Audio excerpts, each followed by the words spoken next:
Welcome! In front of me I have Amazfit Falcon and I'm gonna show you how to turn on this watch. To turn on this watch we need to press and hold the upper button and keep holding it until you see the Amazfit logo on the screen.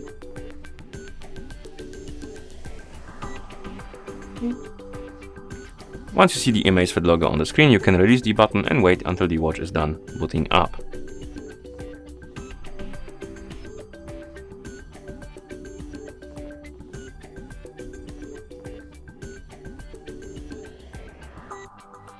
As you can see, we're in the system now, and that's how you turn on this watch. Thank you for watching. If you found this video helpful, please consider subscribing to our channel and leaving a like on the video.